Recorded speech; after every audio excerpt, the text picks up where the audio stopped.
Cancel the return flight. Lila paused, her fingers hovering over her tablet. Mid-email, Mr. Grayson, the board meeting's tomorrow. You're unveiling the AI prototype Stream It Live.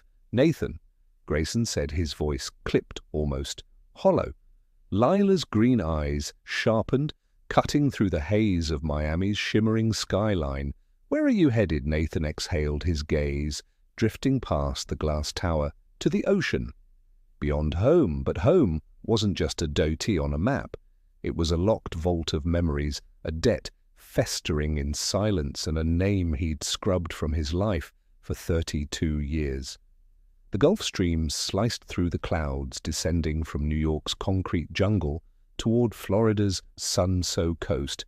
Nathan Grayson, 48, tech titan and billionaire, sat by the window, his steel-grey eyes fixed on the horizon across from him.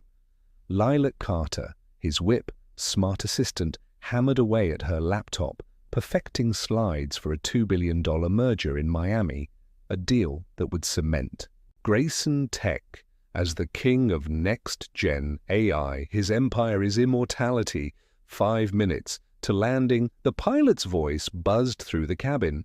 Nathan didn't flinch. His mind wasn't on the merger. It was spiraling, snagged on a thread, pulling him back to a place he'd fled decades ago. Florida wasn't just a pit stop today. It was a reckoning. The jet touchdown at Miami International. And within an hour, Nathan and Lila were in a gleaming boardroom overlooking the bay. The merger unfolded like a high-stakes chess game. Executives in crisp suits traded calculated nods, signatures slashed across contracts, and a $2 billion handshake sealed the future Nathan could have been, wheels up back to Manhattan's grind. Instead, he lingered, staring at the Watts' restless dance. Cancel the return flight, he told Ellie as they stepped into Miami's humid embrace. She faltered, nearly dropping her tablet. Sir, the prototype launch. Run it remotely, he said, his tone a wall. I'm staying. Lila's jaw tightened. Where to St. Augustine? Nathan replied, sliding into the back seat of his matte black Escalade. Darius, his driver, a hulking ex-Marine with a decade of unspoken trust, glanced at him in the mirror. St. Augustine, that's a haul. Boss, 2 hours drive, Nathan said, and the SUV growled to life. The ride was a silent blur. Miami's neon chaos faded into wetlands. Then the timeless charm of St. Augustine unfurled cobblestone streets, Spanish moss dripping from ancient oaks, the briny whisper of the Atlantic. America's oldest city hit Nathan like a punch, familiar yet foreign. He stepped out in the historic plaza, his Italian leather shirt, shoes clicking on weathered stone. Darius hung back watching. As Nathan drifted into the past, this was home, or had been, before the Ivy League, before Silicon Valley, before the billions, a scrawny kid with a busted bike, a thrift store jacket, and ambitions too big for this sleepy town. He torn through these streets with his best friend, Jesse Morales, dodging old man Pritchard's wrath after raiding his peach tree. The memories crashed in Jesse's reckless, in the sting of gravel from their dirt lack brawls. The sticky, sweet burn of stolen candy from Miss Dora's shop. Nathan passed his old school, its paint chipped but proud. The rusted swings groaning in the wind. He traced the sidewalk where he'd wiped out at 11, Jesse laughing as he slapped a dirty rag on Nathan's bleeding shin, while Ellie Harper, sharp, quiet Ellie, rolled eyes, insisting on peroxide. Ellie, her name ignited a buried ember. She'd been as rock drilling him through algebra when he was drowning, splitting her PB and J when his mom couldn't scrape lunch together. She'd been the brain of their trio, always hunched over a blue spiral notebook, plotting a path to med school. Where was she now? Nathan roamed for hours, a ghost in his own story. He passed the library where he'd hidden from his fracture home. Dad long gone, Mom breaking her back at the diner, gorging on books about Tesla and Edison, he stopped at the Morales house on Cedar Lane, a faded teal cottage with peeling shutters and a for-sale sign stabbed into the weeds. Jessie had bolted after graduation. Last Nathan knew, but the sight clotted him. The sun sank gilding the bay when Darius tracked him down. "You holding up, boss?" Darius asked, leaning against the SUV. "Yeah, Nathan lied," his voice rough. "Book me a hotel, top tier. I'm here a while." Darius drove him to the Mariner, a swanky waterfront retreat with a rooftop infinity pool and views that screamed money. Nathan took the penthouse black marble, a sleek bar, windows, framing the bay like a postcard. He stood there, the water winking below, when a knock jolted him. Room service came a faint voice. Nathan opened the door expecting a try, and a stranger instead. He locked eyes with a woman, small dark hair in a loose knot, hazel eyes shadowed with exhaustion, balancing a silver tray. She set it down, mumbled in joy, and turned to go. Ellie, the name escaped raw and unguarded. She froze. Hand on the door, slowly she faced him, confusion etching her features. "How do you know my name?" Nathan's pulse hammered. "Ellie Harper, 6th grade, Mr. Pritchard's class, front row, blue notebook with a star sticker." Her mouth parted and she scanned him, his bespoke suit, the faint scar on his temple from that big crash, the hard edges of a man who conquered the world. Then it clicked.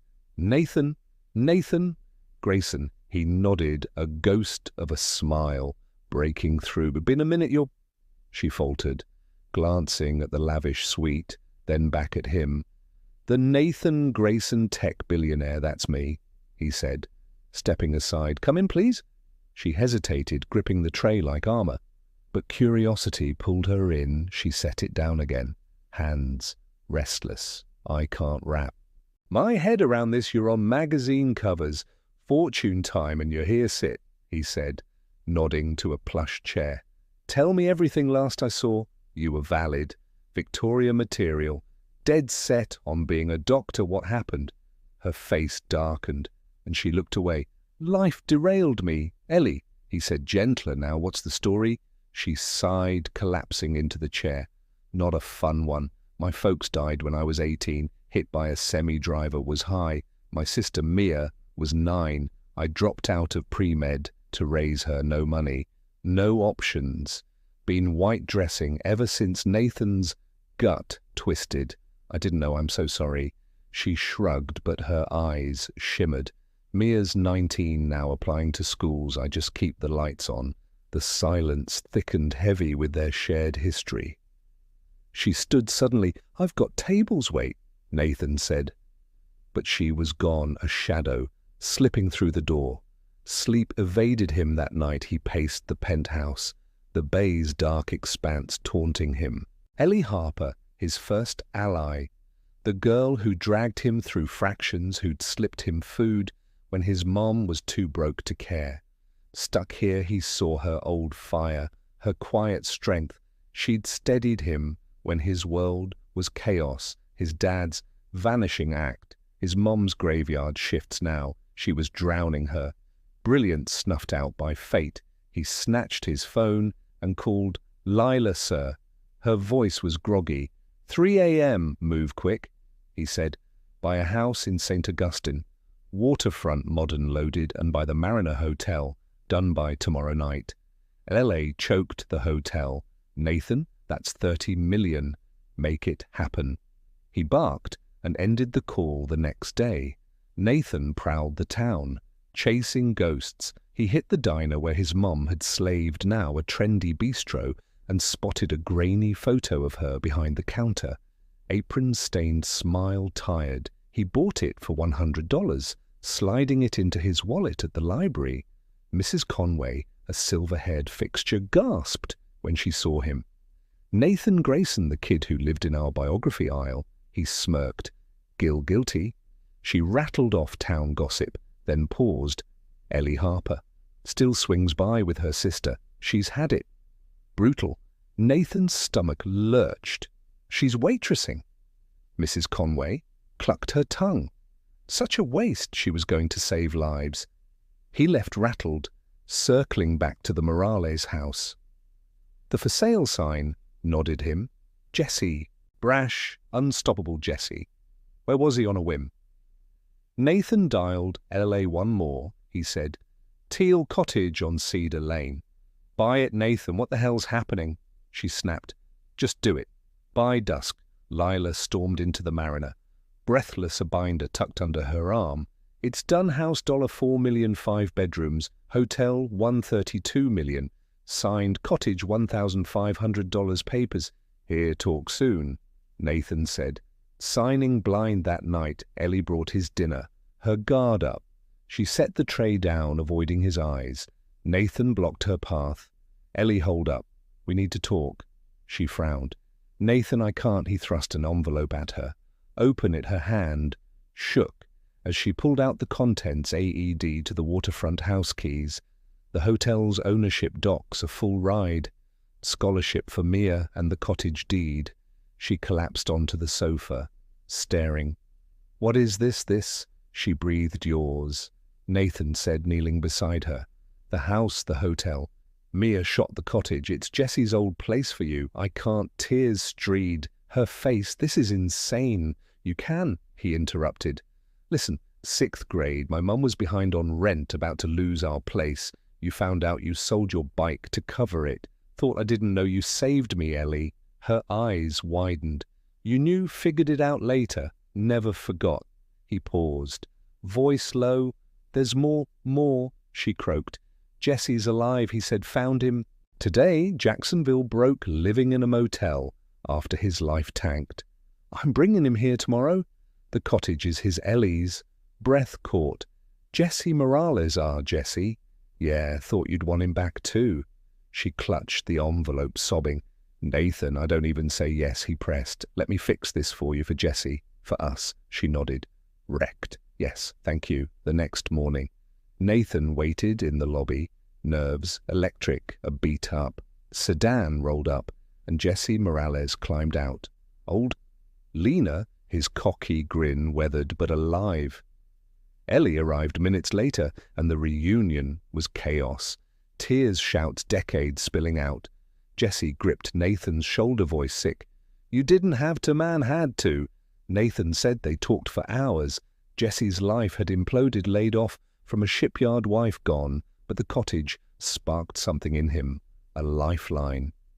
Ellie opened up about Mia, her parents, wreck, the years of scraping. By Nathan, soaked it in a quiet peace, settling over him back in New York. Days later, Nathan sat in his penthouse office, the skyline blazing. Beyond, a photo from Ellie rested on his desk, her Mia and Jesse at the cottage, grinning. She transformed the hotel into a community anchor, launching a fund for local kids. Mia was off to college, her path clear. Jesse had a gig at a marina, courtesy of Nathan's pull. Nathan held the diner photo of his mom, her tired eyes staring back. He'd gone to St. Augustine hunting a shadow. Instead, he forged a family, his real one, settling debts etched in his bones. The past wasn't a weight anymore, it was a root grounding him to who he'd been and who he could still become.